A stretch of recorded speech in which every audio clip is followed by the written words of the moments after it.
Good afternoon everyone, hope you're okay. I haven't got my trusted cameraman with me today, so we're just going to be having a nice POV. Don't act like you don't know what that means. So this is the new Packout box I got. This is called the 3-in-1 on eBay. This one came from Power Toolmate GB. So let's open it up and have a little look what I've done. If you watch my Instagram, you will have seen this morning that I did a sort of little post, seeing if you can guess what it was. So let's have a little look. This is the first time I've ever tried to do this, so don't judge. Here we go. Boom. How's that looking? Now I know that you're going to be looking at this bit here and saying that's pretty wonky. Well, that's because it is, and I messed up cutting it, okay? Like I said, first time. New bit ordered off FFX Tools. Let's have a little look. So basically this is for our lighting panels. That is the idea behind it. At the minute we're going in, we're going out. Oh, I forgot the crimp tray. Oh, I forgot the crimps. Oh, I forgot this tool. I forgot that tool. So what I've tried to do is try to sort of bring it all in, or the majority of it, into one sort of easy carry in. And I have got a second part to this, which I won't have time to get round to today, but it will be started at some point this week. So let's have a little look what we've got. So basically, top level here, we have got our crimp tray. Obviously it's mashed up. Yeah, it needs a bit of a sort out. He lifts out. Oh, look at that. To reveal our indent tray underneath. Coloured numbers, etc. We'll get to him in a second. So we've got our pin crimper over here, some flush cuts, and a little tool to basically push them. You put your letters and numbers on, hold it next to your cable, and you slide it across. I'll give you a sort of side-on view of that in a minute. So then he comes out, and what is really cool about this, the way that I've tried to design it, is that he will open whilst in there. One of the big things we worry about when we're on site is having this tray on the floor, on the side, blah, blah, blah. And basically, as you can see, what happens to them, they get kicked, they get knocked about, and all the numbers get messed up. This obviously gives it a lot more sturdiness, and it's in there now. You'd have to kick the entire box. Cracking idea from me, if I do say so myself. The fact that it opens and closes as well is handy without having to take it out. But of course, if we really wanted to, it does come out, it'll just come out in the foam. So what's on this side? So this is part deux. And this is the little fold and open section. So he opens like so. In here, we have the majority of the things that you're probably going to come across needing. So whilst we're dressing it in, obviously it's very important to us. We've got our cable ties, 300s, and we've also got some what we call the rat's tails, the small ones in there as well. Basically what we do with those is we temporarily hold the cables in place while we're dressing it all in. Once it's done, snip them and they hold in place, hence why they look so good. Little Sharpie in there just in case we need to mark anything, and this is actually the correct size driver that does the terminations. So again, you haven't got to worry about looking for that, or your crimper or your snips. It's all there for you. We've got some Wagos just in case you have to do any temporary links. So for example, in Boroughbridge at this moment in time, we're just waiting on delivery of blinds. So in the meantime, to get all of the blinds working, we will do some temporary links within the panel. And obviously Wagos are what we use. We've got some push through Cat 6 heads there. Those are the ideal 45 ones, and they go with the ideal 45 crimper. Now you'll notice that the crimper isn't in here yet.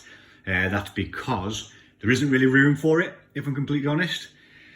Yes, let's go to the next bit. So underneath here, we have got another tray. Now it could sit in there.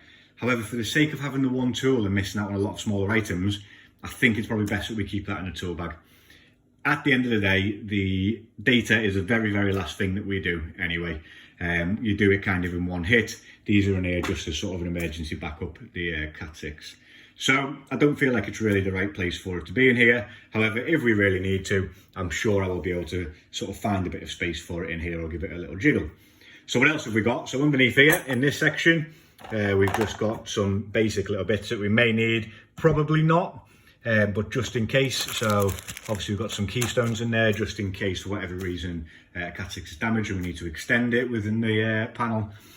We've got some stuffing glands just in case, again, entry into them. We obviously run ours in trunking where possible, but even within the trunking, if there's only one or two cables, it's always nice to just do a little stuffing gland through it. Makes it look neater. And then obviously these are for the actual panels themselves. We've got more on order. So these are for the cable entry into the panel. Yeah, as you can imagine, we have a lot of cables sort of running in there for the amount of lighting circuits you could. We've got, let me think about this, 5 modules with potentially 8 lighting circuits on each one. So there's a lot of cables potentially running in there. So these are in there. And yeah, that's basically it, except for, because I made this, obviously I know, and you guys who watch this will know, there is a little secret bit.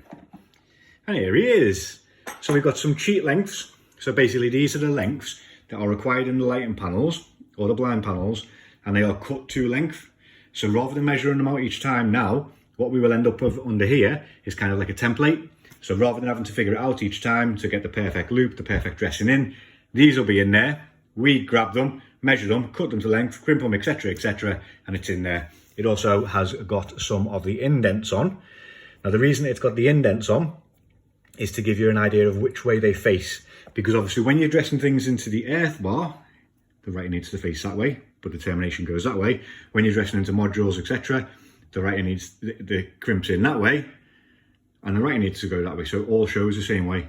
So what we'll have on there is whenever you do an earth, it will show you the correct way to put the indents on, whether it's upside down, left, right, facing towards the way. Yeah, so basically a little cheat sheet will go in there. We've got some painkillers. It can be very stressful doing a lighting panel, especially when it gets a little bit complicated and you've been doing 3 of them in one day. And obviously some coffee there just to prep us up. Thank you very much to the Prem for giving us them. So yeah, basically that's it. The idea now is that I will use the Packout wheel case, put some bars in that, and we'll run some tri-rated singles and the sleeving that we require in there. So effectively, whenever it comes to a lighting panel, there'll be everything you need in that, including the hole saws for when you're putting in space for the lock rings, for the cables to come in. There will be a saw in there for cutting any trunk in. There will be some screws and fixings for mounting it all to the wall. That will all live inside the big wheeled Packout. So you've kind of got it right from the beginning, from start to finish. Everything that you might need will be in the one thing that we can just roll onto site. Lighting panels tends to be a 1-man or a 2-man job, depending if you've got 1 or 2. So instead of looking for all these bits individually and thinking, oh no, I forgot that. Oh no, I forgot I need some Wago. Oh, I haven't got that, etc. It will be a case of, you can just grab that packed Milwaukee rollout, grab this on top of it, clip them together, because obviously it's a Packout system, so they will go together, wheel it on to where your panel is, and use it. The other big bonus is the Packout wheel system is the perfect height for when you get to your bottom modules as well. So once you've got it there and you basically are sitting on it, it's a chair as well. Literally thinking of everything that we possibly can here. So yeah, I have ordered another piece of the foam. If I'm completely honest with you, it's not as easy as you kind of think. It's supposed to be layered. Don't know if you can see that. There's quite a few layers there. Oh, excuse me, hands there, rotten. There's quite a few layers in there, but the other side is just one big layer. So you have to make sure you cut it the right way up, and they don't really peel off very well. So yeah, little one there for FFX. If you sort of watch this, your foam isn't the greatest, but I will order it again and give it another go, just in case it is me who hasn't sort of got it right first time round. So there we go. That is it. Hope that's useful. If you have any ideas, any suggestions of the things to go in this, please feel free to let me know. If you want to use it, absolutely go for it. Rip it off exactly like that, and I hope that it comes in handy for you. Watch your space, there will be more coming.